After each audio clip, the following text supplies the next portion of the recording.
All right, we are back here. Season 5 of Clone Wars is in the books, and it's going to be a lot of fun today breaking down, personally, in my opinion, my favorite season of the show thus far. Joining me, as always, first, the man whose voice you just heard in that introduction, Pete Consadori, our faithful narrator. Pete, how are you? Mike, I'm doing fantastic. Like you said, probably my favorite season as well. We'll get into it a bunch, I'm sure, while we're talking, but definitely interesting, and I'm very excited to talk about it today. Absolutely. And also with us, as always, the Jedi Master to our Padawan duo here, Nick Fraietta is here. Nick, how are you? Doing great. Can't wait to get into this. This is what I've been waiting for since we decided to go on this journey back into the history of Star Wars. Yes, it's been a fun journey so far, and we get some shout outs here. It's been a little crazy the schedule this week. Nick and I have softball commitments going on. We are regularly recording about an hour after a game. Our team won. Pete had some hockey going on. Pete, how's the hockey squad doing? Yeah, you know, we're 1-4. So not the greatest start to the season, but we got like 5 more games left. So here's the hoping. There's time to turn around. Yeah, there's a lot of time to turn around. Other teams are really, really good, though. I have to give them that. So we just, I'll do the whole hockey thing. We just gotta get pucks deep. We just gotta crash the boards, and we just gotta play a complete hockey game. Yeah, we try to play a complete softball game. We are 500 as a squad. We are 2-2 so far. Doing great.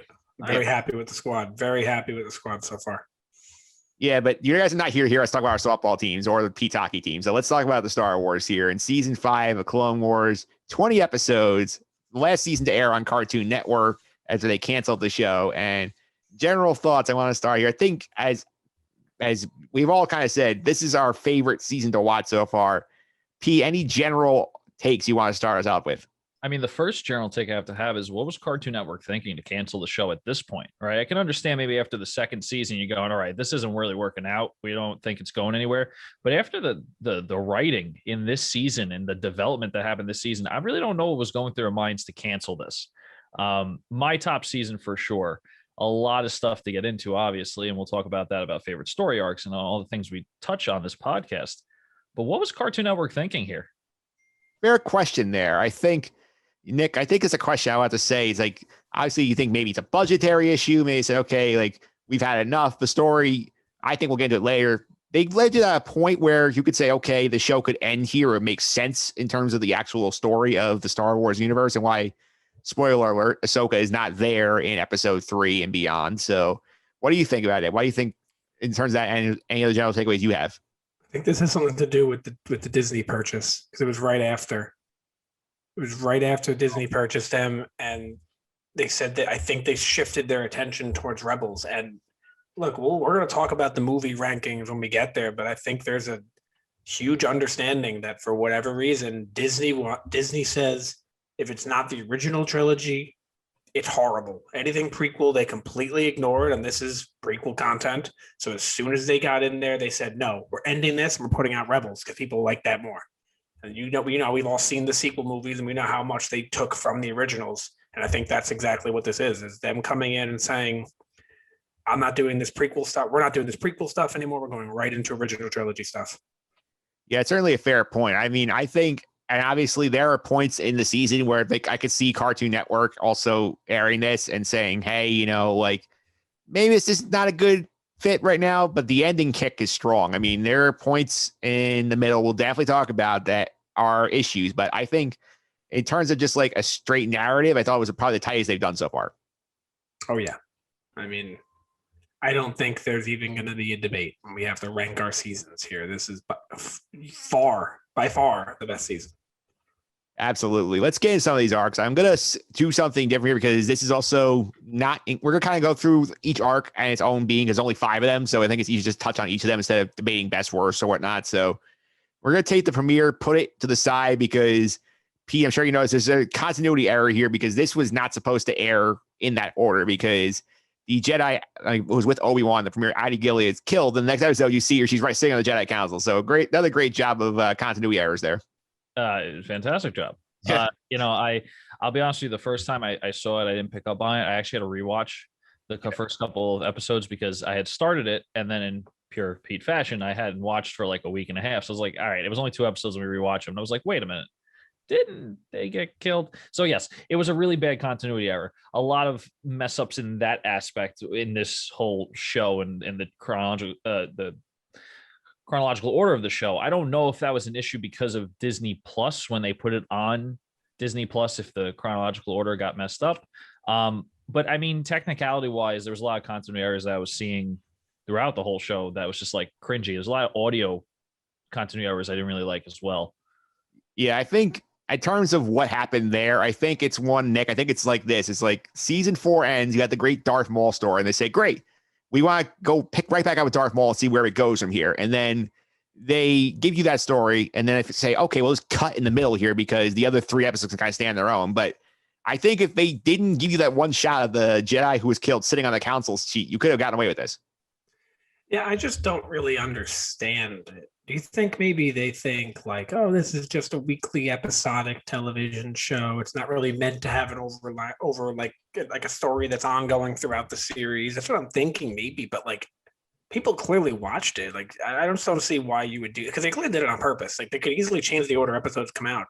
I just think I'm a little confused as to why that is. Do you think it's laziness? I don't think so. Do you think it's just thinking it's a kid show, no one will pick up on it? That's what I think. I think it's probably more of that, probably slightly some laziness, and because they probably had and they think the way they shot this is probably the Andron arc supposed to come first, and then they threw that Darth Maul episode at the beginning to sort of tie in, not have what we had in season 3 when you're complaining, hey, where'd Darth Maul go? Why you wait till the whole season to see him? Yeah. So they tried to do that, and then they couldn't, and then they had that one error. They said, well, it's not the big deal. We need to get the Darth Maul episode to start the season. Yeah, that's probably it. And that Maul episode was good. It was a good episode. It was a lot of fun. Anything that had Maul in this show has been great. Any episode. Yeah, and that premiere, it was a fun spot to have Maul try and usurp Hondo's pirate gang, Pete. That was fun. Yeah, that showed a lot of Maul trying to start his plan, right? His master plans to get his own kind of crew, and he seizes the opportunity with the pirates, but the pirates fight back, obviously, with the help of the Jedi, and ultimately leaves Maul and Savage stranded in space, pretty much on their deathbeds. Yeah. Until a very important scene comes up, which we'll talk about in a little bit, I'm sure. It was an interesting arc to take. I think it's necessary. I don't think it's a throwaway kind of arc. And the reason why I say that is because it shows the struggle, and it shows the power struggle between Maul and other people, other beings in the universe to gain that control of different systems, right? And Maul's ultimate plan is to try to gain as much of the systems as he can. So definitely a fun arc to watch. It's not the last of the pirates that we'll see in the season, which is pretty cool too. But I enjoyed it thoroughly. Yeah, Nick, I think this episode is where the worm turned me on. Now I'm on the Hondo train. Like him, I was about to ask. Yeah, this is what the moment I got on board with Hondo, because it was basically seeing him say, you know what, like, I don't care who he is. He's not taking my pirates. I'm not going down without a fight. I thought it was fun the way he was like, you know what, screw these guys. I'm the boss here. You know, season 1, we did our episode here, our segment. You said that, you know, he was like, I think you give him an LVP. You were like, who is this guy? Something, you had a Hondo tracker. And I said, well, I was like, that's not going to go well for you. He's going to be in not only this show, spoiler alert, he's in Rebels too. And you were like, oh boy. And I think you're excited to see him in Rebels. Yeah, they've written, he's developed well, in my opinion. Yeah, I think this show is like the definition of character development. We've had so many characters, especially we'll get into Ahsoka, but like and Hondo, that it's like the first you see them the first time and they're like, who are these guys? You know what I mean? Like, who's this character? And then we love these characters now. Like Ahsoka's accepted as a Star Wars character. When you don't watch the show, you're like, who's this Anakin's apprentice? What? Now it's like, yeah, Ahsoka. She's a great character. Yeah. Let's go on to a big arc for Ahsoka, which is the arc on Onderon, where we get the big introduction, Pete, to Saw Gerrera, and we remember him obviously at the mainstreamers. We saw him in Rogue One, and he gets killed as the terroristic rebel leader. Here we get his origin story, and what do you think about that? Not like obviously not having seen that before. I think it gave the character a lot of humanity, right? It gave a lot of human characteristics to him. Obviously, he was going through a lot with this whole rebellion of his own planet, right? In his own area. And to see the struggle between the rebels and I forget the guy's name who took over, it shows that it was kind of like a started from the bottom kind of rebellion, right? It was like, we can't take this anymore. You're doing the wrong thing. We're going to fight for our city. And we have a group of 12, 13 people with the help of the Jedi, which if I remember correctly, he wasn't so keen on at first. It shows the passion behind his character a lot more than when you just see him in Rogue One. In Rogue One, he's kind of already established that passion. He's an established character within itself, right? We don't see really a lot of backstory from Rogue One for that character. So I think this gives the character some sort of characteristics that we probably wouldn't have even thought of before. Yeah, Nick, I think it's interesting too, because you always went the traditional route. You watched Clone Wars first, then Rogue One comes out. How excited were you to see Saw on the big screen? It's exciting, and he's a cool character because he's probably like the main side character, if you will, kind of thing. He's in this. We've seen him in Bad Batch. I know you started playing Jedi Fallen Order. He's in that too. He's in Rogue One. It's like they keep throwing him into anything they can that's not like a mainstream thing. I guess Rogue One was, but you know what I mean? Like the shows and whatnot and the video games. So like it's cool to see him, and you can see the way if you remember in Rogue One, which I appreciated about the movie, it's one of my favorite Star Wars movies, is you get to see the other side of the rebels. You get to see, like, I don't want to say terrorists, but they kind of are. They're kind of terrorists if you think about it. Like they're going under, you have like the Imperial tanks going through the city, and they're throwing bombs at them and hiding. It's essentially they are terrorists. They're attacking the government in the middle of a city street. And it's just kind of cool to see that other side of the rebellion and see where it came from. You could see the same thing on Onderon in this show. You could see how they're like ruthless.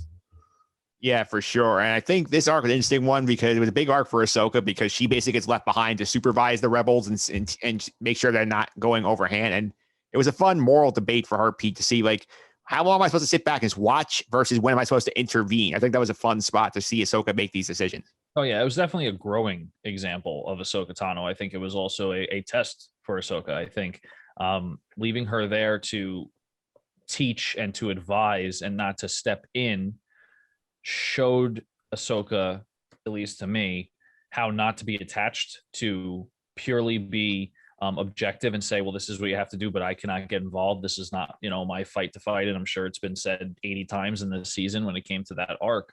So I think it's important. And I think a lot of the Jedi probably have to go through something like that, where they have to take a step back and say, there's really nothing I can do. I'm sorry, which is kind of, they are peacekeepers, but it's kind of interesting to see that a Jedi order that we know and love when it comes to the movies is like, we're here to make things better. This is showing us, well, we want to keep the peace, but it's really not our fight. So we'll help you, but we're not really going to fight for you. Good luck. So I think it gives the Jedi Order almost, I don't want to say a political side to them, but it gives them that like, well, we're just going to advise you. We can't get involved. Sorry. Kind of look. Yeah, it's a great. I think it is. They are pretty political, to be honest with you. You see the same thing in Attack of the Clones. He's like, I think Mace Windu says, he goes, we're keepers of the peace, not soldiers. Like the same kind of thing. Like I think it is a little political with them. Yeah, there is a lot of politics to the game here. I mean, I think it's interesting watching this arc play out and seeing. I didn't even know that Saw Gerrera had a sister named Steele, who clearly is the more competent one of the rebellion duo, and Saw's stupidity basically gets her killed. So it's a big move. It shapes both those characters. Obviously, Steele died, and Saw becomes who he is basically because of his actions there. Yeah, her death also plays a big role in him becoming who he is and why he really hates the Empire, or in this case, the Separatists. But you know what I mean? Like he's so strong in his beliefs because of loss. Yeah, I think anything else you want to throw in on that arc before we move on?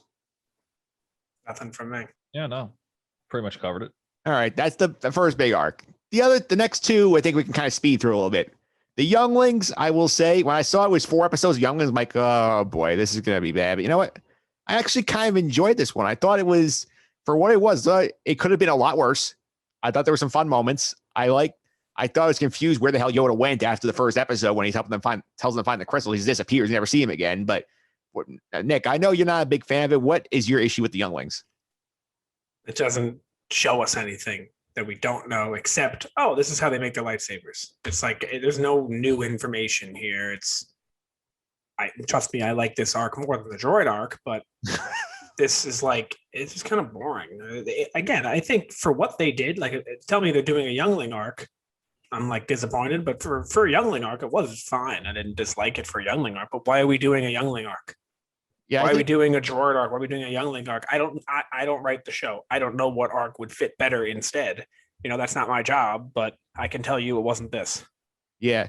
P, I think the problem Nick has here is a fair point. Is like when you see it's younglings, and we know that they all are going to get wiped out in about a year in the time of the series. Like, is it hard? It's hard to get emotionally invested in these characters because they're all basically getting like killed in about a year off screen. I agree, but I also think it's hard to emotionally get invested because it just feels like, I use this term a lot in this podcast, a filler episode. It's just like, we need 20 episodes. What can we do that'll be fun? Maybe relate to the younger crowd that's watching this show. I could be a Jedi too, kind of a thing. Like, look at how young these Jedi are. I do like the creation of the lightsaber. I think they could have done it somewhere else, though. I think Ahsoka Tano, that could have been something that Anakin brought her to do, and we could find out in one episode how she built her lightsaber, or even how she got her second lightsaber, which is not explained at all in this story or these seasons. I like the elements. I just don't like that I need to be a younglings arc in season 5 where things are starting to heat up in other story arcs that are much more important, in my opinion. I will also say, though, I think the thing for me that saves the arc is the Hondo and the pirates being the villains makes a lot of sense. I knew that was going to come out of your mouth. I knew you were like, yeah, the pirates are the best part. Like, Hondo's your favorite character now. Yeah, I mean, this just because I think like it makes sense because they would actually be a threat for young Jedi who don't have like this kind of experience that the older ones do. So they probably have in season 1 with them, which is like Count Dooku should be able to take them down because like him crashing a ship should not be enough for him to basically get captured by him. But young kids who really haven't seen much yet, like the pirates can be a threat. Plus, it gave us Drunk Hondo, which is probably the most funniest thing I've ever seen. I can't think of another character in the Star Wars we've seen who actually just like physically just gets drunk in the middle of an episode. I also think that this arc was hard to get behind because there's too many younglings. If you give me 2 younglings, I can maybe get behind it. But when you have 5 or 6, and I don't know who's who, I only know one of them's a Wookiee. One of them's looks like that guy who was in the bar and A New Hope. Like you just like you're giving me too many. If you give me 1 or 2, I can follow them and I can maybe sympathize for them a little bit. But if there's too many of them, I can't. Yeah, P, I feel like I would love to see like I wish the rookie kid would have made it because we never see a Wookiee Jedi. That's something we should make sure Filoni gets into a show somewhere. Well, I think it's very interesting. I think Nick's point is really great, right? We have too many of them, but I think the Wookiee Jedi would be cool. But like, how cool would it have been for one of the younglings to be like Cal Kestis from the Fallen Order, right? I believe that, yeah, right? How cool would that have been? Be like, okay, yeah, we don't really know what happens to him before the game, but we now know he was a youngling and we know Order 66 happened. So somewhere in there, he grows up. He's just being under the radar as not a Jedi. And then, I mean, the game, if you ever play the game, not to spoil it for anyone, pretty much in the beginning of the game, it's like this guy is working in like an assembly line or being under the radar, and he knows he has these abilities. You do have flashbacks to Order 66 with him, though. That is a fun part. Right. So that also plays into it. So could be before that. They could have done. I mean, granted, the game was made after these seasons were out, I believe. I could be wrong. But the last Cartoon Network arc, I would think that the game is. It was like 2012 this season, and the game was like 2-3 years ago. Right. So you absolutely could have set it up, and even if you didn't make the Fallen Order Cal Kestis, you did someone who was one of the younglings in this arc. You could be like, oh, that's pretty cool. This was how he started. It would have made it a little bit better. Again, filler episodes for me. But Nick's point is spot on. Like there's too many of them, and it's just like they get into these crazy antics. And I think, back to what I said, I think it was like a lot of young kids watch this show, right? We want to show like, look, these young Jedis, look what they could do for 4 or 5 episodes. So that's probably where they were coming from.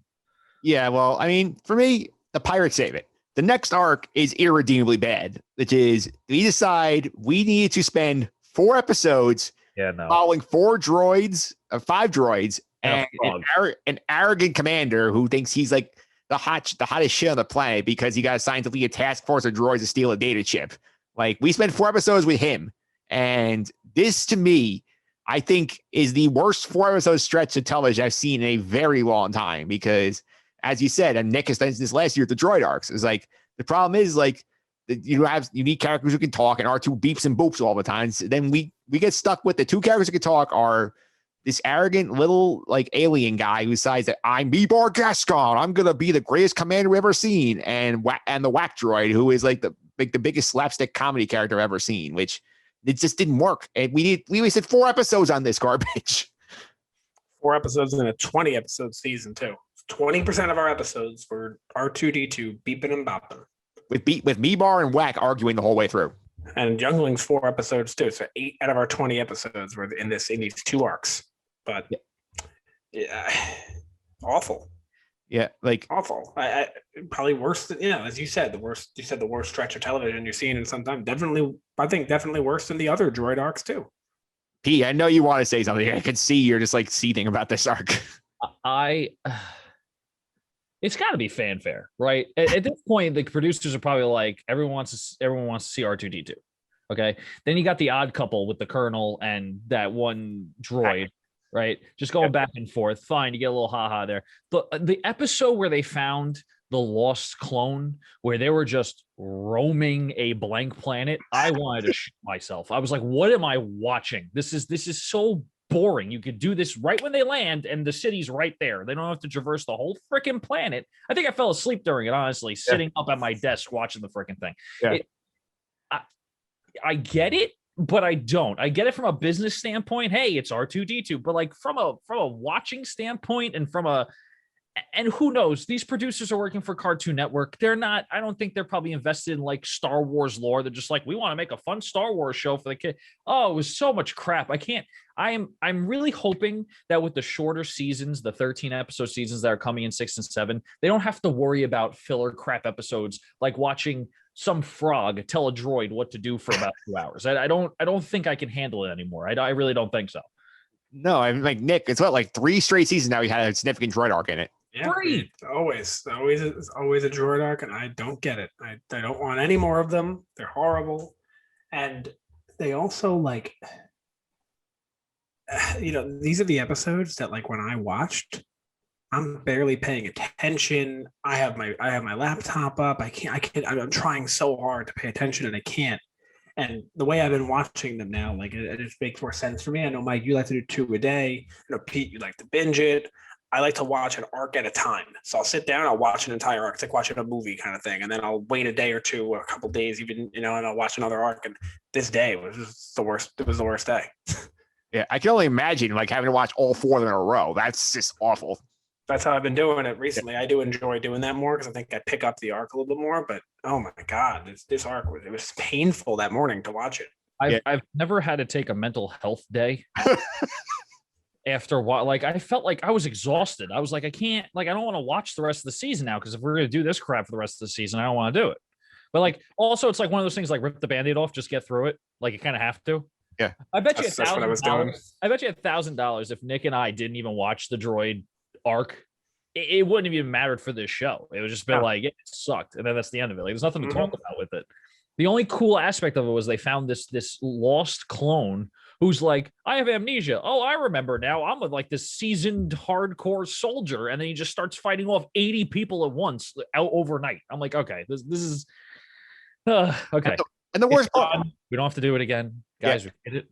Yeah, the worst part about that clone showing up was he was the best character in the whole thing, and he's the one who has to die so that the droids and idiotic Meebar can get away and get to that stupid separatist ship for the last episode of the arc. Which, again, you could have lopped this in half. It's still been too much. It would have been too much if they even just mentioned it. Yeah.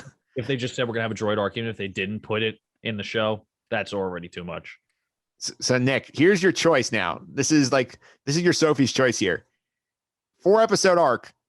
Do you want R2 and C-3PO again, or Meebar and Whack as the star? Well, at least I like C-3PO. In the movies, I always liked him. He's funny. In the original trilogy, he cracks me up. So at least I can, and it is Anthony Daniels who plays him in this show too. So at least you get the same voice. So I would go with 3PO. Yeah, I mean, spoiler alert for the LVP section. I was going back and forth between Meebar and Whack for which one that was getting the LVP point for me. So one of them made it. I will reveal that at the end of the show. I'm excited to hear your list. All right. And let's go on to the more fun stuff. Now we'll get away from the Drek of the season. Back to Mandalore. This was so much fun.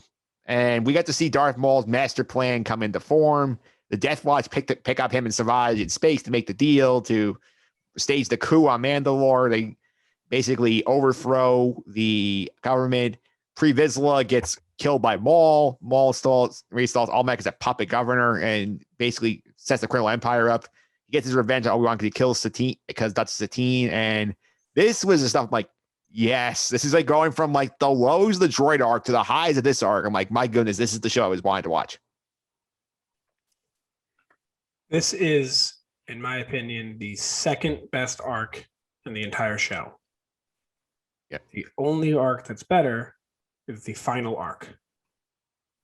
And it was incredible. You see Maul building the Shadow Collective, getting involved in the criminal underworld, which, if you didn't notice, I'm sure you guys noticed, his appearance in Solo makes sense now that he's a criminal underworld like leader. Like that's where it all came from. Is that he was building a criminal empire, and he's still involved in that. We can tell 10 years from now, because in 10 years that's when the movie Solo takes place and why he's there.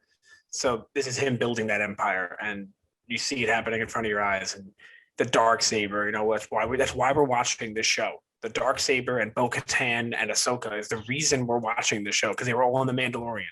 And you see them all in front of you. You see how Bo-Katan, what's the word I'm looking for, defects from Death Watch. You see the Darksaber changing hands. So I guess we're excited to see how Moff Gideon got it in Mandalorian. And then we're also seeing, obviously, this whole show, we've been seeing Ahsoka, but now we're seeing her actually become a cool character instead of being a whiny teenager.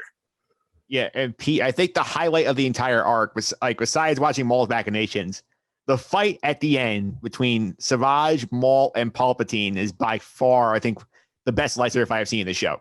Yeah, I agree 1,000%. I think that was really, really cool. Sith versus Sith, pretty much telling the story like there can only be one master, one Padawan, you know, and to hear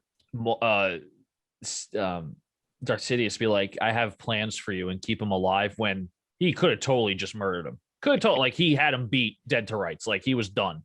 But he was like, I have plans for you. I'm going to keep you alive, and just like bounces. I was like, wow, chills, right? Like goosebumps. And can I just jump into a really random point? Did I miss this, or did everyone else know Bo-Katan was Satine's sister? I knew obviously before, but I don't know if they said it beforehand. They did not. Like, this is something that was brand new, just boom, hits you like, oh, you're Satine's sister, because Satine has mentioned, go find my sister, go talk to my sister when all this stuff's going down. We don't know who it is. We think it's another good person, right? But then it turns out to be Death Watch de facto Bo-Katan, who we know from Mandalorian. It like blew my mind. Blew it. It was just gone. Well, I mean, in cartoon logic, I mean, how many other female Mandalorians have we seen on that show? So there weren't many options. Not many, yeah. It's true. True, but I wasn't yeah, maybe I'm just an idiot. I don't know.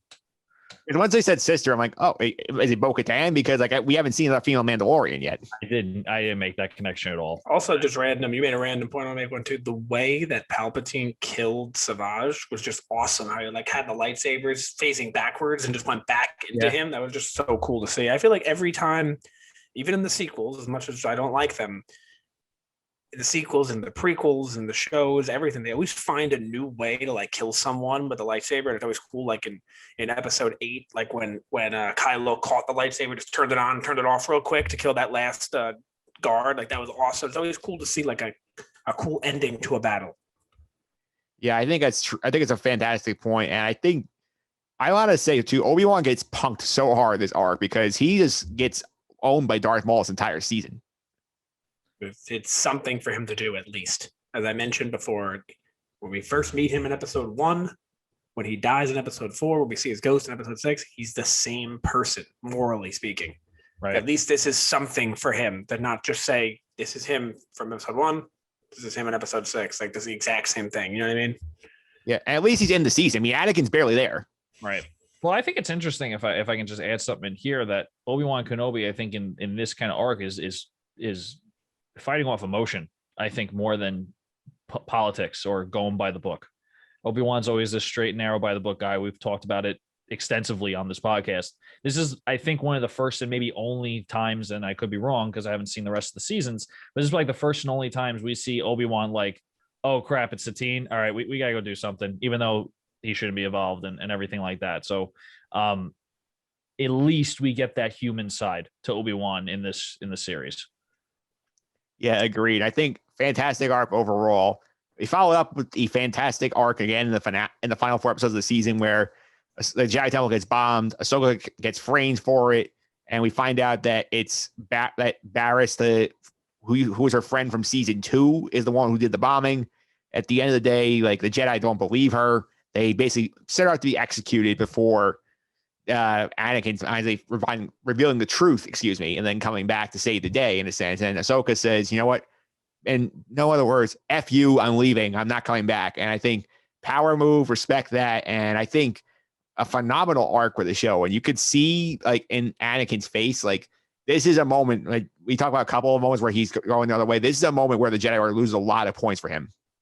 Yeah, and you could see another thing is you could see him lose somebody else. First his mother, now her. Then he's having the dreams about Padme. And just more and more in this show do you start understanding Anakin's turn to the dark side, rather than when you just watch the movies and you're just like, he's happy, he's a little kid, he's whiny, and then all of a sudden he's just bad. Like, I don't get it. Like, this shows you more and more through the course of this show that he was a good guy, he was a good master, he was a good Jedi, and he had feelings for people, and people close to him were taken away from him.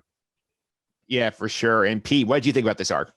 Yeah, I think it also plays a major role in how not good the Jedi Order is. And the reason why I say that is because they did not trust Ahsoka at all. They just went by what Tarkin said. It was Tarkin, right? If I remember correctly. Yes. These people are force-wielding people. They can't sense if someone's telling the truth or not. I mean, every once in a while, they're like, oh, I can sense something's wrong. If you're not sensing something wrong with Ahsoka, why the hell are you not trusting her, or at least backing her through the investigation, right? Keep her in the Jedi Order and say, look, we want an investigation. If we find that she's guilty, then we'll kick her out of the Jedi Order. They didn't back their own. And they don't do that with Anakin either. If I was Anakin or Ahsoka, I'd be like, deuces. I would do the same thing. I'd be like, I can't do this. Like, you don't back me, but I'm fighting for you. I'm keeping the peace for you. And, of course, Mace Windu putting that jab in there, like, you're going to be biased. We can't have you investigate. And Anakin's like, if I find anything, I'll tell you. Like, I'm not going to deceive you.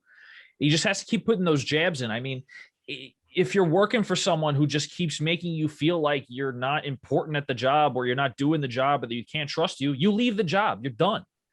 Yeah. Also, this shows how much the Jedi Order, or at least the people on the Jedi Council, maybe excluding Yoda, have their own like vision of, I don't care what I feel, I don't care what I see, this is how I feel about it, and that's the way it's going to be.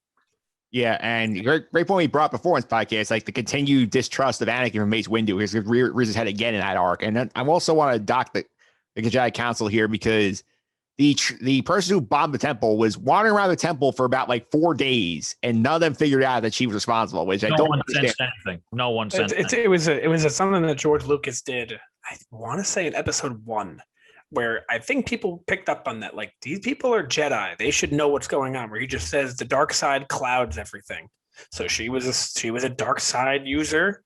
She clouds everything, so they couldn't figure it out. You know what I mean? And it's just something to save. Otherwise, it'd make no sense. You know what I mean? That's a very lazy way out of it, though, because it is very lazy. Because I mean, you can understand saying Palpatine, who's amazing, and saying like he's a brilliant dark side user, he clouds everything. I get that, but Barriss, who is a Jedi until about like 5 minutes before she sets to bomb the temple, you can't, and she's in the dark side. All of a sudden, they can't sense anything. But like, is she dark side? Is she dark side, or is she just anti-Jedi? I think she's more anti-Jedi than dark side. Really, right? no. She's not a Sith. Not a Sith. She's someone who's like, people don't trust the Jedi, and I don't trust them either right now. Which, let's be honest, Ahsoka's one of those people right now. So is she the Sith now because the Jedi turned their back on her and she decided to say bye? Like, this is what I'm saying. Like, it's a discrepancy that angers me. How do you not sense this crap? Yeah, this is one of those where you see like that they're just so high in their own hubris that they just like can't see the forest for the trees. Yes. And Windu acts as just like the figurehead almost. I don't want to say, no, that's not the right word. Like the voice, like in other words, the Jedi Council is the one who doesn't trust Anakin, right? But Windu's the one who's going to communicate to him all the time, because they're not going to have all these different Jedi from all different places communicate. As we mentioned earlier, like with the younglings, you centralize that, we care more. So they just have Windu be that guy to Anakin.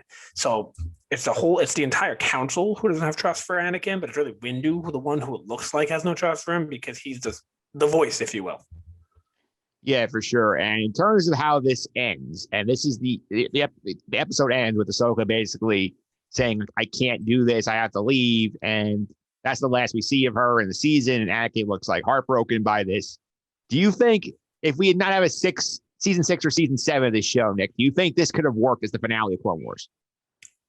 Yes and no. Yes, because it works perfectly. That's why Ahsoka's not there. That's really the main question going into the show is, how does Anakin have a Padawan if he doesn't have a Padawan in episode 3? And, that question is answered. But no, because when you see the finale, when we get to that final season, you're going to understand, this could not have been the ending. Because we need to see what brings us directly into the end of the war, what brings us to the episode 3. If you remember in episode 3, the opening scene, Palpatine was captured by Grievous. Yes. And Dooku. We need to see that happen. That's how you lead into a movie. The way that Rogue One led into A New Hope, that's what we need to see. This is still a year to go, maybe, in the timeline. So yes, it could have functioned as an ending, but given the ending that we did get, this would have been a much worse ending. Yeah, I think that makes a lot of sense, Pete. What do you think about this? Like, if this had been the end of the show, would you have been okay with it? For some, it's kind of like yes and no. Like Nick is saying, I haven't seen the latter seasons. However, like for certain story arcs, like the Darth Maul taking over Mandalore arc, it's like I feel like there's so much more to show there. Granted, we kind of have that preconceived notion, me and you, Mike, because we talked to Nick about it, that there will be more with Darth Maul, especially I'm assuming he shows up in Rebels as well. But if you end all of these arcs right now, I don't think it works. The Ahsoka Tano arc, yeah, you can end it. Boom, it's done. You probably don't even need to see her until Mandalorian. It's like, oh my God, she's back, right? That could have been the big reveal. Granted, it was the same thing after, is she in Rebels? I'm not even sure. But she may only be in this Clone Wars. You see her and you're like, okay, she's back, but it'll work. She's gone. You don't see her again. Fine. It happens in Star Wars all the time. People die, they don't come back or whatever. They take a road trip. You never see them. But for an arc like the Mandalore arc, like you got to give me more. You can't just end it now. You can't just leave it be that Darth Maul's now the leader of a planet and running all the underworld like gangs and stuff. And it's just like, yep, that's just happening during all the original series, and you just never hear about it. Okay, no problem. Yeah, it's a fair point. And I do think at least you can see what happens in season 6. I know like they started work on that's why we get these episodes we get in season 6, because they had started animating some of the episodes and they got canceled and it ends up on Netflix, the ones that got produced. So that's why we see those. But I think it'll be interesting because it was clearly not intended to be the finale. Like they had designs on more episodes. Nick, I read somewhere online, apparently about like 65 episodes they had planned and we're in the process of like at least starting to animate. And then I think we now got 25 more. So it's like 40 stories we never got to see. Yeah, most of those stories, if not all of them, I don't know exactly where to find them. I think somewhere on YouTube, but you can watch them. Yeah. And they're like half animated, like not fully animated, but and the voice acting is there. So you can watch them. They're really weird. I've seen like clips of them. And it's like horrible animation or like it's clearly not finished. I don't know the first thing about animation, but like you could tell like if you know about it, you can see what I'm talking about. But yeah, they kind of did that. And for season 6 that we got coming up next, it's disappointing. Yeah, it is. It's I'm not thrilled to be watching 6 next. It is not. We'll get to it a little bit later from this podcast, but 6 is not close to 5. All right. Let's go into some of these trackers now we're talking about. We go through them every weekend. Every time we do this podcast, we go through some things we've been keeping track of, some running gags, some bits that we have going on here. And for those of you watching the YouTube version of this podcast, there are some spiffy new graphics hopping up on the screen as we discuss all of these. We'll start with our first tracker here. Padme Amidala being captured tracker. It is still at 5 because she barely appeared in this season. I mean, the only time we see her here is when she's Ahsoka's lawyer in the trial. Yeah, terrible lawyer too. Terrible lawyer. Well, she has one default move. It's peace. Like that's the argument. There's no investigation. How can you defend someone with no event? It's like, oh, she's innocent because we know her. Yeah, yeah. It was not good lawyering. No. Oh, and the legal what do you call him? The legal advisor on this podcast. Yeah. My brother Phil Fraietta would not be happy with Padme's work. No, he would not be thrilled with his work. And some other trackers to update here. Zero the Hutt, still dead, still just 5 appearances. So that's the only time we're going to see him. Good. If he comes back from life for some reason, I'm throwing whatever apparatus I'm watching. I'm throwing it out the window. No, don't be surprised. Bad Batch could bring him back. Yeah, well, we'll see. We'll see that one. We talk about Bad Batch a bit too. What's going on the last couple episodes? So the ones that have been in motion here, we have some changes here. The Hondo trackers, a big 5 appearance boost, up to 10 now. We have 5 times this season, and I think he was good in all 5. Look how excited. Yeah, I'm actually going to check if they have any Hondo memorabilia for you. There's like a Hondo pop figure. Big on the pop figures now. All right. Also, another one we're updating here, the Darksaber. We've been keeping track of his appearances. We're up 2. We got 3 more this season. We're up to 5 total appearances of the Darksaber, which is now in possession of Darth Maul. Yeah, it's going to be fun to watch it throughout this show and Rebels to see where it goes. And just so you know those Funko Pops? Yeah. They have a Hondo one on Amazon, only $27. Mike, you got to jump on that.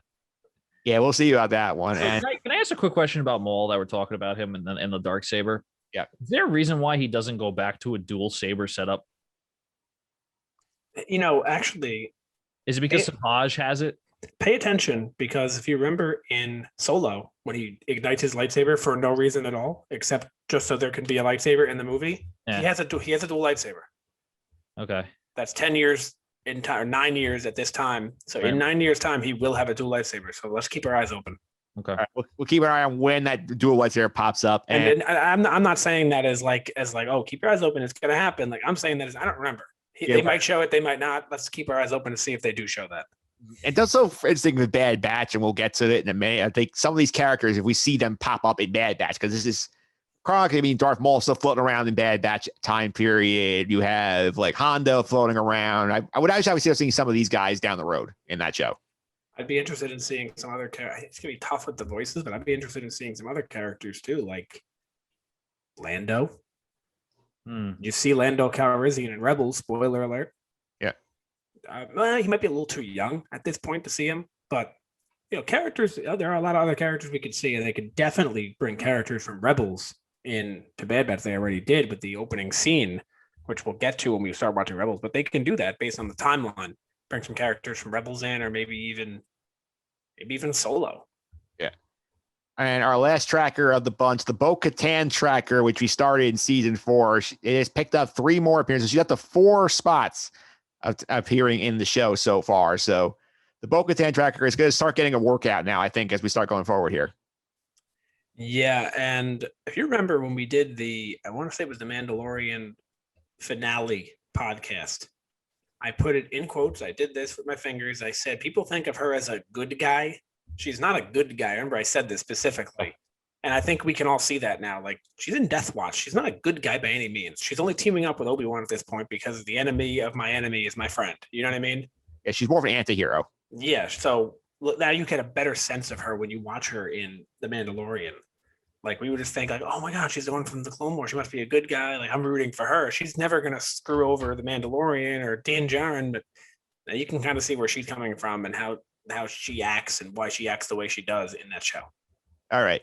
That's our trackers. Now we'll get to the fun here, the MVP, LVP board, where we give out points for who is the best character of the season, who are the worst characters of the season. And to reset here, we have the big board up on the screen for you right now. Anakin and Obi-Wan on top of the charts at +6 each. Rex is +2.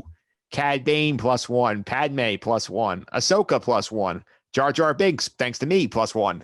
Mace Windu +1. Plo Koon +1. Yoda +1. I've been giving the Jedi all the points. So like, we also have here Asajj Ventress got in the positive column last season. Darth Maul +1. Then we have Savage and Count Dooku evened out at 0. And the negatives now. Lux Bontendi -1, Manali Vali -1, Bail Organa, thanks to Pete, -1, the Master Peel -1, the Writer's Room -1, thanks to me, Father -1 from the Mortis arc, Tarkin -1, Luminara -1, the Droids -2, Palpatine -2, and our 2 anchors at the bottom of the list, the Investigator Douche and Zero the Hutt, -4 apiece. So a very lengthy list he compiled so far. I'd love to see the Investigator maybe come back and try to redeem himself. I kind of thought he was going to come back for the whole Ahsoka Tano thing. And I was like, oh God, if he shows up.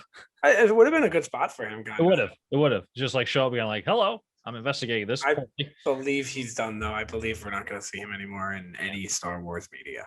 Bad Batch. Yeah. Oh, yeah. He could be there. He definitely could. And you got to remember, this show is only, 10 years out? We're only 9 years from this season. Yeah. So a lot of these, the voice actors are probably all still alive and well. Why would you say no kind of thing? So we could definitely see that. Like, it's hard to see. We're probably not going to get Han Solo in these shows because Harrison Ford doesn't want to do it. Harrison Ford, they wanted to ask him about, they said, why, how did you feel about being a Force ghost in The Rise of Skywalker? And his response is, what the F is a Force ghost? Like, he doesn't care at all. He doesn't care about Star Wars at all. You're not seeing him. You're not seeing Carrie Fisher. We're not seeing James Earl Jones anymore at his age. So it's nice to know that these voice actors we can still easily see. All right, let's start out with the positives. Let's give some love here. We're getting some MVP points. Pete, who's your first MVP of the season? First MVP has to be Ahsoka Tano.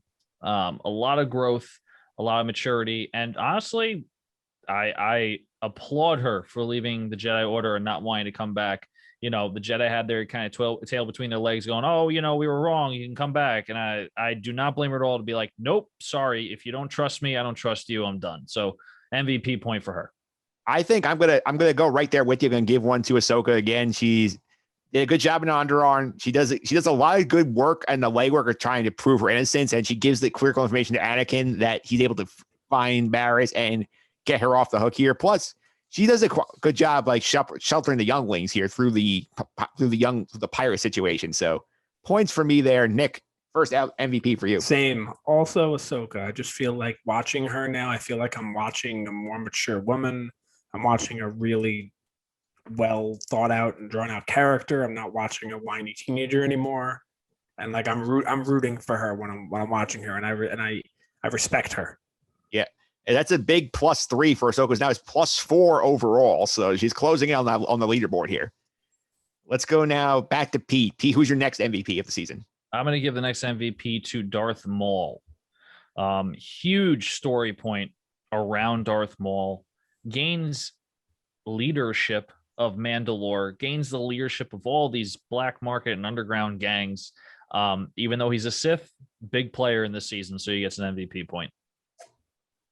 Nick, how about you?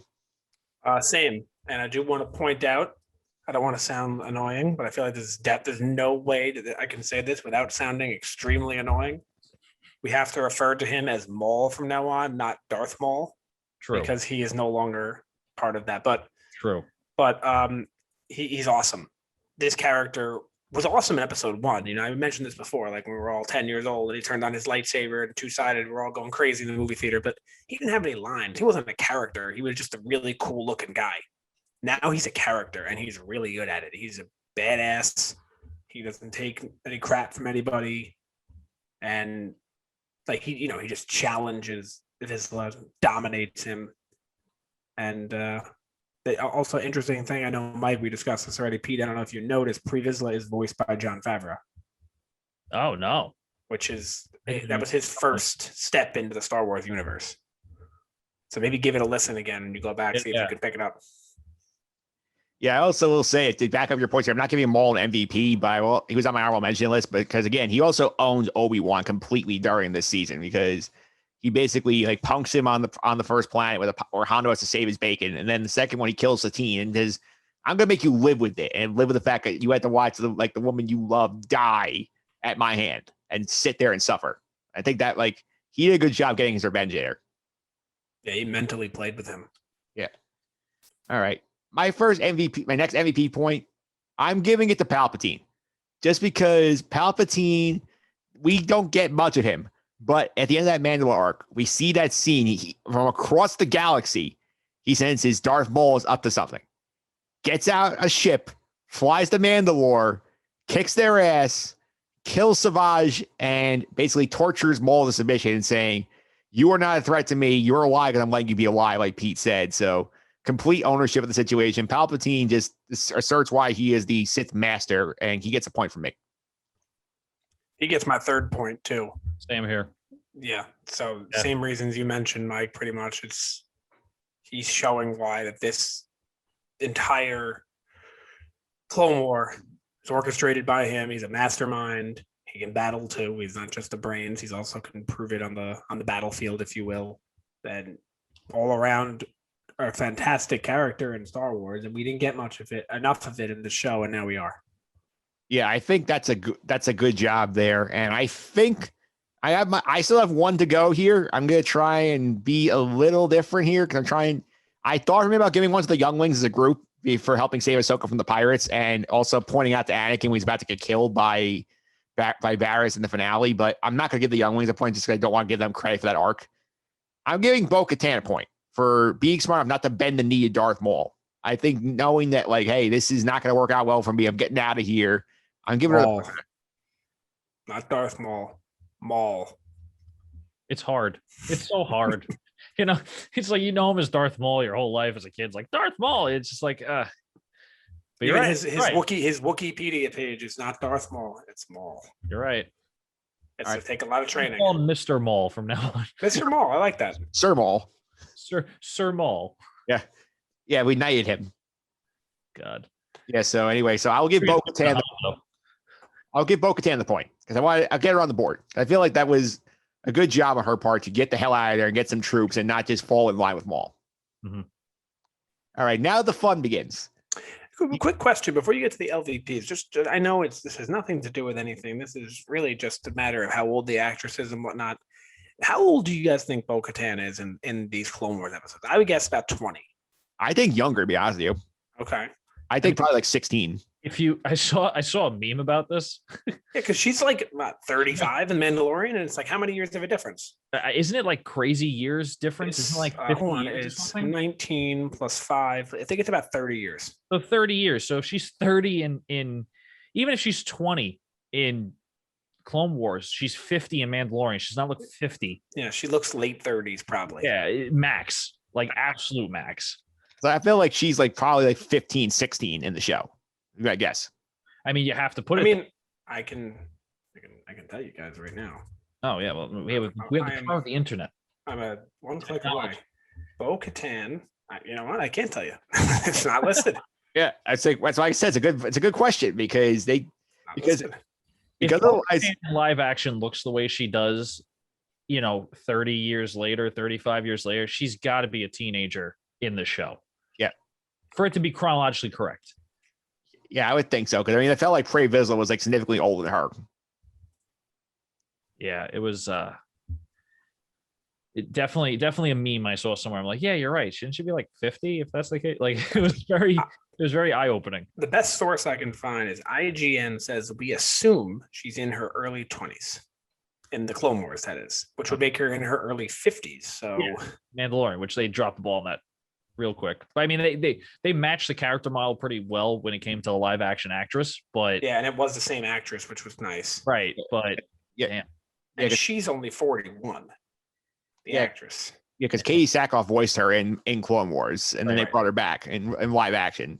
Which has got to be cool. It's got to be really cool to come in. Right. The girl who did Ahsoka would have been nice to see her too as Ahsoka, but it just wouldn't look right. She looks nothing like the character. Like Rosario Dawson was perfect for that. Oh yeah. Oh, 100%. All right. Now let's go to the LVPs. Which characters had awful seasons? Nick, I will start with you. Give me your first LVP. So my first is the writers. And you talked about this, I want to say, in season 3. Yep. And my reason is, I mentioned it earlier when I was talking about the number of episodes. We had 20 episodes in this season. And 8 of those episodes were for droids and younglings. The 12 other episodes, I think, were all fantastic. But yet 8 episodes that I was sitting there where I didn't want to watch them.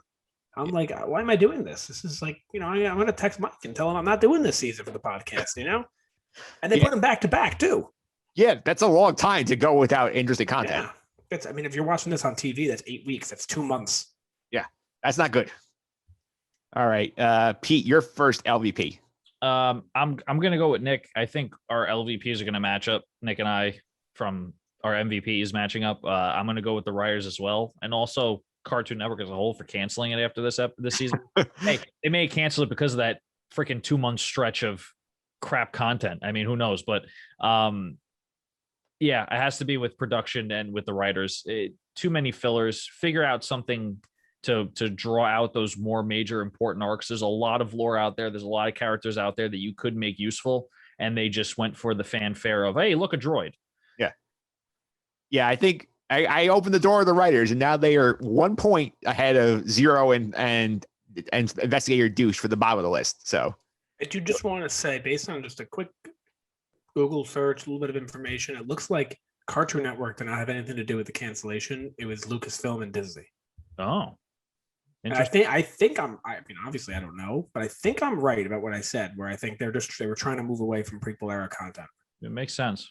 it's kind of similar to like when I think what's the best example of this is like, I don't know, like you guys were probably too young for the Power Ranger phenom when you were like, when I was a kid. It's like they worship the original version of the brand. Like that's like every time they do is we have to get back to that. We have like, there's comic books of it. They tried to reboot it into a movie. Like nothing else matters for them in terms of besides the original like show, which I get this is sort of like different things. Obviously, like a Star Wars much bigger deal in the cultural zeitgeist, but same kind of phenomenon.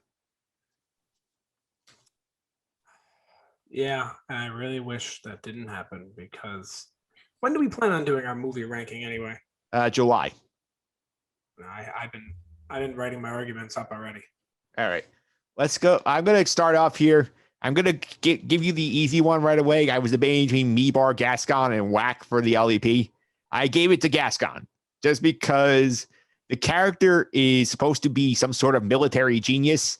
He spends the entire arc either saying, I'm Meebar Gascon, be the greatest general in the history of the Republic, or he's looking for food. He is not a brilliant plan at all. R2-D2 saves his bacon the entire arc. He is useless, and it pisses me off no end that the clone had to die so he could live. So, LVP to Gascon. I went to the droids. Pretty much the same reason I just mentioned. I can't with these arcs with the droids. And I think the droid arcs are over. I think. We hope. I'm pretty sure. I'm over 50% sure that the droid arcs are over. So that's good. But I can't sit through even 2 episodes with just the droids when there's no one talking when I'm watching it and I'm like, I know I don't need to pay attention to this episode and I'm pausing it every 2 minutes to see how much farther in the episode I have to go before it's over. I'm happy that's over. P, who's your second LVP? So I was struggling between the droids and Colonel Bullfrog. I at least the Colonel spoke. And the Whack droid did too. So like I'm gonna have to go with the droids, like Nick saying, only because I'm tired of the arcs.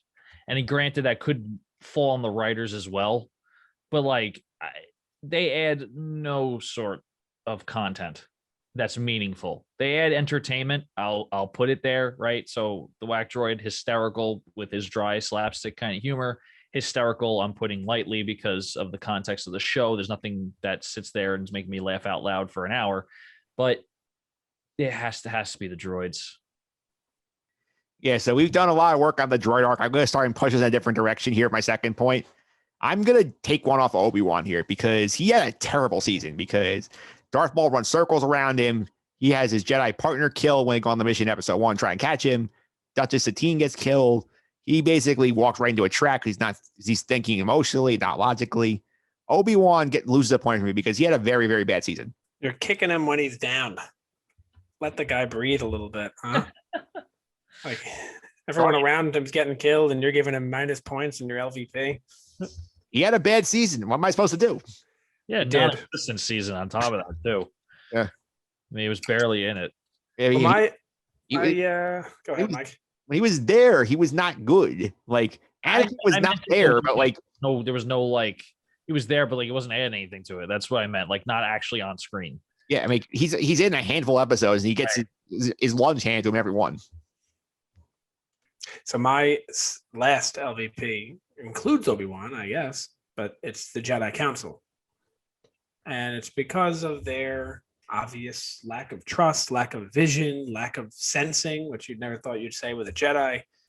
But yeah, they're continuing to show more and more throughout the show that Anakin Skywalker can't be blamed. Almost. I mean, he could be blamed for slaughtering how many people he did in Younglings and whatnot, and the women and the children, as we all know in episode 2. But it's really like getting harder and harder to blame him for turning to the dark side when he did. And that was the entire point of the prequel trilogy. A lot of people didn't like that. A lot of older Star Wars fans didn't like that you humanize the character. He's supposed to be like a all bad kind of person. But I think the ending in episode 6, when he turns good, kind of shows you, well, this guy must have been good to start with. I want to see the backstory and how he turned bad. And humanizing the character, I think, was a good thing. Showing you that Vader's not in that costume thinking about evil and destruction all the time. He's suffering in there too.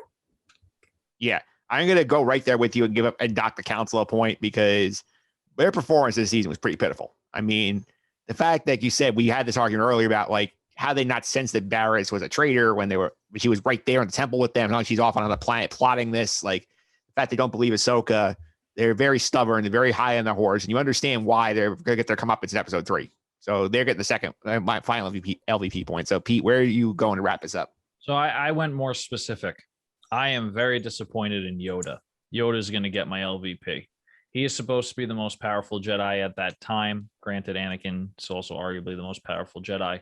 But for Yoda to be like, yeah, I think you did it too. We're just going to kick you off, even though I have no clue. Like, he was always the voice of reason in my mind, especially during the episodes. Even when like Mace Windu had to be like the bad guy and say like, we don't want you around, like at least Yoda would be like, give him a chance or like whatever. For some reason, Yoda just like copped out. He was like, yep, I believe him. You probably did it. Doesn't look good. So bye. Like, it just, I think the Jedi Council has been negative from the start. I don't think I've ever heard, even from the movies, a positive thing come out of the Jedi Council. It's always talking about something and then disappointing someone from their decision. If you think about it, like just from all the arcs the Jedi Council's in anything, Yoda was usually that voice of reason. I'm, the all-knowing. So he gets the LVP point because I kind of expected the Jedi Council to act that way. Okay, so that's a fair point. So we'll close that out, and the board will be updated next time we do the show for season 6. And season ranking wise, I think we can all agree the current board is up here. Season 4 is on the top. Season 2 and 3 are tied for second. We have to break that tie eventually. Then season 1, then the movie. I think we're unanimous here. Season 5 is going to the top. Yeah, absolutely. Which is amazing considering, as Nick has said, 4% of the episodes are complete garbage. Yeah, I think it's going to stay on the top, but I know for a fact that 6 and 7 are not going to be low on our list. Yeah, we're not going down to the depths of 1 in the movie. No, and not even probably above 2 and 3 too. Yeah. So that'll be an interesting spot to see where these land down the line. And before we get to our season 6 like teaser here, I'll spend a few minutes on Bad Batch. We're not going episode by episode on it because honestly, there's not really anything to go episode to episode on because the plot is so meandering. I think for me, the premiere was fantastic. We talked about. It's been a letdown for me since then because they came out firing. It's at a 9. All this stuff is great, and then we got. I mean, aside from Crosshair's plot in episode 3, there's nothing really like super engaging here. I mean, they try to give you a cameo like, oh, Fennec Shand is here. Oh, here's Jabba's Rancor. Nothing really sticks with me. Mm-hmm. Yeah, I'm with you. I said this when we talked about this last month. I was afraid that this show was going to be a group of mercenaries protecting a force-sensitive being from the Empire because that's what the Mandalorian was, and I think that's exactly what it is. Yeah, Pete. I think she's force sensitive. I think she's a clone of Palpatine. I showed you guys some picture. I don't know if you have that picture, Mike. If you can get it in the editing and toss it up. If you can't, whatever. Someone else. If you're listening and you can't find that picture, it's on Google it. Yeah, it's on the internet. Google Palpatine and Omega. You'll see it. I think she's a clone of Palpatine. But either way, this is The Mandalorian Part 2, but not as good. Yeah, Pete, what do you think? Yeah, no, I agree 100% with Nick. I was just about to say this has a lot of Mandalorian vibes. I think I'll be honest with you, I think season 2 of The Mandalorian got saved by all the cameos of all these important characters that got us like excited, right? I feel like if all those characters in Mandalorian season 2 didn't happen, we had some good story arcs, but it's like go do a job, get paid. Where's the kid need to go? Okay, the kid needs to go here. This is more like, well, we need to figure out what's going on, but now we have this annoying kid with us and we have to be sensitive that we have a kid here and she's off doing what she wants to do and all this stuff. I hope it picks up. I hope it's not one of those setup seasons, right? Where it's almost like season 1 of the Clone Wars, where it just has to set up what's going on and then it'll get better later on, because that'll make me lose interest in the show. I'll probably continue it for season to season if they keep getting re-upped seasons. But this is something that is getting me very disappointed. It's like, okay, we've seen this before. This is very cookie cutter Star Wars series right now, because the first Star Wars series we have is Mandalorian, and they literally took that and they made a Bad Batch, just the clones that didn't agree with Order 66, right? So I hope it goes somewhere. I hope that these are all set up episodes. I hope it's not like a 13 episode season or a 10 episode season where over half of them are just crap. Just like, hey, watch us walk around and do random things for money. We'll see. Yeah, I trust that it will turn out. There'll be some big reveal or a return. I trust something will happen. Don't know when, but I trust something will happen. Right.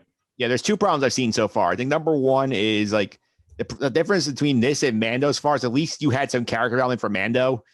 Like the main clones, like the ones like the Bad Batch, like Nick, if they changed it all from episode 1 to episode 5 so far, they've looked the exact same. I think only Hunter has shown a little bit of a change, but the other ones are like, it's the word I'm looking for. They're like the staple gang. You have the muscle, the brains, the leader, like, you know what I mean? Like and the muscle, all he knows is being the muscle, and that's it. You don't see anything. I do think Hunter's had a little bit of development, but not much. I mean, like they are basically the same. Even Crosshairs is just like this tactical, like ruthless. Like that's all he is. I want to say a point here that I think is definitely true, and I want to reiterate it here. When you wake up on Friday mornings and you know there's an episode out there of Mandalorian, you're excited to watch it. You know, I don't know if you work from home and you can watch it, or if you're out on the day and you can get it, you know, or you can watch it at night, whenever you do, you're excited to watch it. I don't know about you, Pete, but I know me and Mike were interested in WandaVision and Falcon Winter Soldier. I don't know if you watched those too, but like when those came out, I'm excited to watch the episode.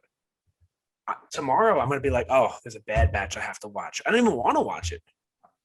You know, could we call it recency bias? And the reason why I say that is because we're so, like, Clone Wars is getting so good that we're watching 2 animated series about clones, and this is just like the poorer version of the Clone Wars right now, story-wise. Like, yeah. I wonder, like, I agree with you 100%. I'm not sitting there going, oh, yay, Bad Batch. I'm going, okay, I got to watch Bad Batch for the podcast, right? That's what I'm doing right now. Yeah, I'll be completely honest with you. But I wonder if we weren't taking in all this Star Wars content that was good, right? Yes, we have the droid arc that's crap, and we have like the only thing, but like, let's say we're not taking in all this Star Wars, honestly, nostalgia story arcs that are like hitting home for us, like seeing Maul and understanding Bo-Katan with Mandalorian. I wonder if we weren't consuming all of that, if Bad Batch would be a little bit more exciting to be watching. I don't know, but it's right now it's pure crap. Except for the season premiere. So, yeah, the premiere was great. I don't want to take that. I don't want to make sure all the audience understands that we think that the premiere was fantastic. Yeah, the premiere was like really like, if it was a movie, it'd be a fantastic movie. Like, I think it was really good. But the issue I have here is like, obviously, like, I don't even think like, if we did the casual watch and we just like gone from Mandalorian to this for the next thing we watched, we still would have issues with it, because I mean, like, absolutely. Be honest, I mean, do you see anywhere mainstream keeping track of this thing? No. Like, no, because like every episode of Mandalorian, there's something on the internet, like what happened here, who was this, what's going on here with Grogu. You don't get like these kind of interest in Bad Batch, whether it's put it this way. I'm very big on Reddit. I go on Instagram all the time. I don't really post on Instagram or anything like that, but I'm on, all the time. I follow tons of Star Wars things on Instagram and Reddit and this and that. And a lot of times I'd wake up on Friday morning and back in the fall, and I'd scroll my phone, as I think everyone does, the first thing you do when you wake up, and I would see all this Mandalorian stuff, and I go, oh, I got to close this. I didn't watch the episode yet. Now, I don't even realize until like hours in, and I go, oh, that must have been from the Bad Batch episode. And this past episode with the Rancor, I didn't finish it till yesterday. Yeah. It took me that long to watch it. I started it. I had to leave or whatever. And I was like, it's only 10 minutes left. And I'm like, yeah, I'll watch it. And then yesterday, I'm like, I got to do this podcast. I got to watch this now. So I finished it. Yeah. The other problem I have here, this is number 2 issue here. I think that they are a little too worried about trying to shove in references to other things right now, as opposed to letting these characters be the story. And if you want to make a show about them, This is not Clone Wars where, we have Anakin drop out for 5 episodes and then tell a different story. If these guys are your guys and they're going to be in every episode, we can't have every episode being, here's Fennec Shan. Here's the clone from Clone Wars who defected and found a family. Here's the Rancor. We need to let these guys be the stars of the show and not be trying to twist different canon things in every chance we get. We do need Rex, though, in this show. Yeah, like Rex is one thing, but like there's every episode there's something trying to tie into the main universe in some way. Yeah, there is. And they're not giving their chance. They're not giving the characters a fair chance to develop. I think Star Wars, and correct me if I'm wrong, is notorious for how do we connect it to the old school fan? Not we're going to make something brand new, because let's be honest, the old school fan is always going to say something about the brand new stuff and say, well, this is not canon. This is not the way it's supposed to be. They should be connected to this. Not every old school fan, but I feel like a lot of the times when you go see, like, even the new trilogy, right? Not the greatest trilogy, but there was a lot of problems with it where it came to canon and story. Instead of just like allowing new characters to just be new characters, there was like, well, how is it all connected? Yeah. The new series is a dumpster fire, but anyway, neither here nor there. I don't know if Disney is comfortable with saying this is a Star Wars show that has nothing to do with making sure we have cameos. There might be, but this is about these 4 or 5 men, right? And I feel like they had to throw the Force sensitive child in because, like, well, it's Star Wars. How are you not going to have someone that knows the Force, right? Like, I feel like a lot of it's forced because they're like, well, we have to tie it in somehow. Like, no, you don't. You can make something that's standalone that's happening in the same time. It doesn't have to tie into every single little thing. It's similar to Maul being in Solo. Like, I appreciate it. I thought it was cool, and that kind of made people realize who didn't watch the shows. Like, maybe you guys realize this because you hadn't watched the shows. Like, it was like, oh, maybe those shows are to be taken seriously, kind of thing. You know what I mean? And that was a cool aspect. But he was completely forced into that movie, and especially, I mentioned this earlier. He put his lightsaber on for no reason. He just turns it on, so you can go, oh, he has a lightsaber, because every Star Wars movie to that point had a lightsaber in it. So it's just like, oh, there's one. Like, you didn't need to do that. It was completely forced to connect things. To be fair with Maul, though, Maul was sort sense. of a throw-in. He was really at the complete end of the way. He might have even been post-credits. I'm not sure. Was that post-credit? It wasn't post-credit, but it was at the end. And I do know that Ron Howard, who directed the movie, like, threw that in the last minute. I believe Kathleen Kennedy made him put that in there because she wanted some sort of connection. And I appreciate that. Not the biggest Kathleen Kennedy fan, but I do appreciate that she did understand they wanted some sort of connection, because even though it was only for 30 seconds, that was a jaw-dropping moment in Star Wars. Yeah, I mean, even like that, again, that's 30 seconds at the end of the movie. It's not even tied to the main plot. We spent the entire episode of this getting Jabba's Rancor. Yeah. Did they confirm? Is it the same one? I mean, no, right? But they're saying no, but like, could you argue it? I mean, we're going to nitpick the Rancor's name. We've only met one Rancor before, right? And it dies. Yeah. I mean, like, we did this. We had we can't, these characters need to be able to stay on their own. Otherwise, the show does not work. Yeah, you need to let them develop on their own without relying on Jabba's Rancor. I mean, The Mandalorian season 1, right? How many huge cameos do you see in season 1 of Mandalorian? The Darksaber. That's it. And that's for someone who that's not even a character. That's an object. That's someone who's watched the Clone Wars, which a lot of people only watched the movies and they saw live action Star Wars. Let me watch it, and they probably don't even understand the Darksaber. That was me and Mike, and then that's why we're here. The whole thing, right? Exactly. So, like, why not just make season 2 full of cameos like they did with Mandalorian, but at least give these guys some structure. Maybe make it shorter too. I believe this is going to be like a 20 to 22 episode season. Maybe 16. If it was 16, maybe if it was 10 or 8, we'd get a little more packed in there, kind of the opposite of Falcon Winter Soldier. We talked about that one, Mike, off the air. That's ridiculous. That show ended. Well, halfway through the episode, I go, wait, is this the last episode? And it just ended. And I go, that was the whole show? Yeah. Yeah, I think also it's like, I think you can do the cameos, but they have to make sense to the plot. Whereas like Tarkin makes sense because he's tied to the clones being shut down, and he's the one who's basically sending Crosshair after them. Having him make sense. But bringing in the Rancor, bringing in Fennec just for shits and giggles, like it doesn't do anything for us. I'm hoping the show gets better, but at this point, this is one where like it's not appointment television on Friday morning like Mandalorian was. These might be fillers. This might be pure Clone War-esque fillers where it's like we have a really good plot point coming up that's going to take 10 episodes, but we need 6 episodes just to catch your eye. Just like it might very well be that. It's a very good point. I don't know if this is what you meant, Pete, when you said this earlier, but like how we said, you said based on the bias about watching the Clone Wars and stuff, but imagine us watching Clone Wars live and doing this podcast, let's say each week after each episode, like Mike, you did with The Mandalorian with a whole bunch of different guests. These episodes, imagine watching it like that. It's similar to like how we watched the Clone Wars like that. If we watched the Clone Wars like that, we'd be coming on here like there's another droid episode. Yeah, for 2 months, you'd be shot. Like, exactly. Yeah. So it could just be really similar to that.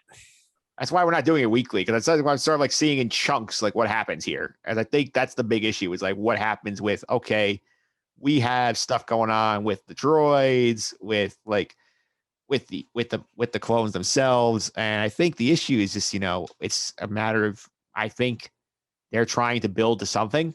They are dropping hints of certain things, but at the same time, what's going on is that these guys just don't have enough runway to just be compelling by themselves. Yep. I agree. Yeah. And Nick is having some technical issues at the moment, so I'm going to filibuster here because I think yeah, he is completely frozen. So I'm going to just stall for a moment here, let him to see if he can hop back into this thing. But I think right now the question, he has hopped out for a moment, but I think season 6 coming up here, just so the podcast audience knows, we're going to come back quicker with that. It's a shorter run. We're going to be back about 2 weeks. We're going to do Loki premiere coverage next week.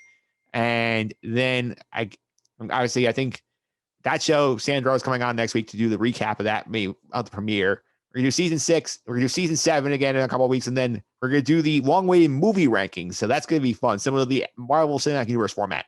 Yeah, so I actually have to go back and I'm just going to rewatch episodes 1 through 6 because I kind of already remember episodes 7, 8, and 9 ranking wise and why I ranked them that way. So I'm probably going to do like maybe one movie a week or a weekend, just so by July around that time I could be ready for it. My rankings are interesting, Mike. I think we talked about this before back when we were like on campus at Iona. My rankings are going to definitely be interesting. Yeah, it's going to be a fun exercise, similar to what we did for the Marvel podcast, where we have a bunch of people send in their lists, and we'll have more people for this because more people have seen every Star Wars movie compared to all 23 Marvel movies. So, are you including Rogue One and Solo as well into this? Yeah, and the Clone Wars film we watched. And the Clone Wars, well. We know what number 12 is. We know what number 12 is for sure, dude. For sure, we know what number 12 is. Oh, it's such a bad movie. Like, I wonder if it was just like we talked about it. I wonder if it was just so bad because they knew it was just going to be consumed by kids. Yeah, it was just screw it. We don't care. Yeah, well, I think in terms of that, if the movie ranking is going to be fun when we get there. But Nick is now back with us. We are talking about season 6 coming up. The Lost Missions is the subtitle here. Nick, what we have to look forward to here? So this season is pretty good. It's pretty good. The animation, I believe, takes another step forward, which we thought at this point we're like, wow, that's pretty impressive. It's gotten pretty good, right? Yeah. And the only problem with this one, it has nothing to do with anything we've just watched. There's no Maul, there's no Bo-Katan, there's no Mandalore, there's no Darksaber, I don't think there's any Ahsoka. This season is just complete out of left field, just random episodes that don't have anything to do with it. There's a few arcs. The arcs are good, though, which is why this season is pretty cool. We have an arc with the clone. We have a Padme. What was her friend? Rush Clovis. Yep, he comes back. We see some clones, and then Yoda has a very big arc at the end of the season where I think he's like the only character in it that we know of, and it's a great, very important arc at the end of the season. So, although you don't really see a lot of the stuff that we've been talking about, and it kind of just throws out of left field, and it's like, where'd that come from? It is pretty good. Yeah, I think also part of it is just the fact that like these are ones they just produced, and before Disney pulled the plug on it. Right, and then it's kind of left with these 13 episodes. Lost missions. Yeah, they were just left holding the bag, these 13 episodes. We'll just put them on Netflix because people will watch it, and they just dumped them on just to get them out there. I have to say, though, I kind of like the idea of taking a season where it really has nothing to do with what we watched the first 5. And the reason why I say that is because Ahsoka Tano's gone. She left, right? So it's like life after Ahsoka Tano, life after Mandalore is lost to Maul. So I think it's cool to have like a season off. It's only 13 episodes. Let's call it a half a season off. And then all of a sudden, boom, we're back right into it. Like, hey, we're coming back. I'm hoping. I actually don't mind it. I don't mind it at all. And, take it to this way. If this was a regular 22 episode long season, it would work, right? Just think of these as the filler the filler episodes that you probably would have gotten the season anyway. Yeah, I can only imagine too. Like, I want to know what drawer that got cut that was going to be made for the season. You know, they had one in the works. I want to go there. Let's not put it out there in the ether. Let's not talk about it. I'm sorry, Mike. I missed what you just said. What was that? If there's a droid arc? I said I'm sure there was a droid arc that was in the works. They didn't end up animating. So I'm completely sure about that. But trust me, these episodes they're not. As I mentioned, they have nothing to do with. They're good episodes though.